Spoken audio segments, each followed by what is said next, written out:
مساء الخير. اهلا بيكم ويا رب تكونوا بخير. النهارده هنعمل وصفه بجد مفيش كلام عليها خالص، من الوصفات الشرقيه المصريه الجميله جدا اللي كلنا بنحبها جدا. هي الكبده الاسكندراني. هنعملها بمقادير بسيطه جدا من غير بقى حوارات كتير والكلام ده كله، ولا توابل كتير ولا اي حاجه. يعني وصفه شرقيه مصريه اصيله، ولا كمان ريحتها هتجيب لاخر الشارع.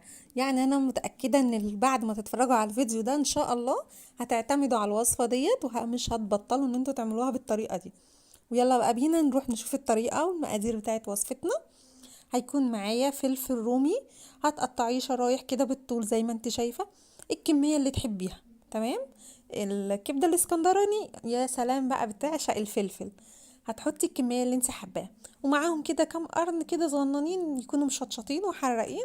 وبرضو الكلام ده زي ما تحبي، لو انت مش حابة استغني عنه خالص. عملت كده 4 قرون من الفلفل الرومي، معاهم قرنين من الفلفل الحامي. تمام، قطعتهم شرايح كده بالطول زي ما انتم شايفين كده معايا. كده خلصت الفلفل. هيكون معايا بقى نص كيلو من الكبدة العصافير دي، بقى جايبينها كده من عند الجزار، او انت ممكن تعمليها في البيت بنفس الطريقة، تقطعيها قطع صغيرة. تمام، زي ما انتم شايفين كده معايا. طبعا غاسلين الكبدة كويس بالملح والخل والليمون. كده بقى الفلفل والكبدة جاهزين معانا زي ما انتم شايفين كده معايا.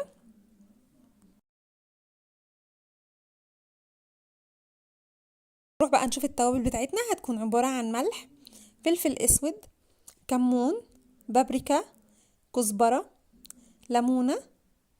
هيكون معايا 3 فصوص كده من الثوم. هبتدي انزل بالتوابل بتاعتنا على الكبدة.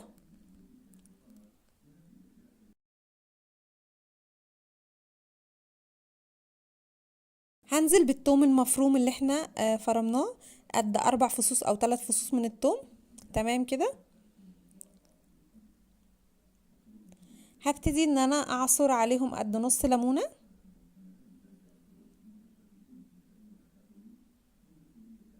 وهقلبهم كويس جدا كلهم كده ببعض. قطع معاها حتة دهن كده صغيرة. تمام، لو متوفر مش متوفر خلاص. هبتدي اضيف عليهم قد معلقتين من الزيت. هسيب التتبيلة دي كده على الكبدة ربع ساعة كده، وبعد كده هنبتدي نشوف الخطوة اللي جاية ايه. بعد ما سبت الكبدة ربع ساعة كده، هبتدي ان انا اجيب الكبدة وانزل بيها على الفلفل. تمام، وهنقلبهم كده ببعضيهم. تمام كده. هيكون بقى معايا على النار طاسة فيها زيت. هسيب الزيت لحد ما يسخن خالص.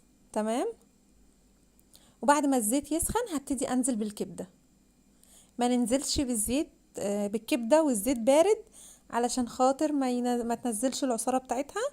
تمام، احنا عايزينها تاخد صدمة على طول زي ما انتم شايفين معايا كده. هنزل بالفلفل والكبدة مع بعض، ومش هقلبهم على طول. اول ما هنزل هسيبهم شوية. تمام كده. وبعد كده هبتدي ان اقلبهم. هياخدوا معايا على النار قد تلت ساعة نص ساعة لحد ما الكبدة بتاعتنا تستوي. واول ما هتستوي قبل ما هنزلها واطفي عليها النار، هبتدي هعصر بس عصرة ليمونة خفيفة. فكرة الليمون سر من اسرار الكبدة الاسكندراني. نروح بقى للحشو بتاع الساندوتش. هيكون معايا فينو. هبتدي ان انا افتحه وهبتدي احط فيه الكبدة. وممكن تزيحي الكبدة كده على جنب وتسيبي النار شغالة، وتحطي الفينو ياخد صدمة بس خفيفة. تفتحي رغيف الفينو زي ما انت شايفة وتحطي ياخد صدمة خفيفة، وبعد كده تحطي الكبدة. بس انا بفضل احشي على طول يعني. فكده هنبتدي نحشي بقى زي ما انتم شايفين. تمام كده. بجد وصفة طعمها خطير. بجد لو جربتيها مش هتفرقيها عن الكبدة بتاعت بره اللي احنا بنشتريها في سندوتشات من بره والكلام ده كله. الكبدة اللي معمولة في البيت اضمن واحلى مليون مليون المرة. يا ريت تجربيها وتقولي لي رأيك في الكومنتات. هحشي بقى السندوتشات اللي عندي. بكده نكون خلصنا الكبدة بتاعتنا زي ما انتم شايفين معايا. بجد طعمها حلو جدا. مقادير بسيطة، مقادير سهلة. أنا واثقة مليون المية انت لو جربتي الطريقة دي هتعمليها في البيت، هتعتمدي عليها على طول. مش هتجيبي سندوتشات كبدة من بره. في البيت أنضف، وعارفة ايه اللي انت عاملاه وايه اللي انت حاطة فيه. وبكده بقى يا احلى متابعين في الدنيا خلصنا الوصفة بتاعتنا الكبدة الاسكندراني. ما تنسونيش باللايك والشير والاشتراك، واقول لكم باي باي واشوفكم في فيديو جديد.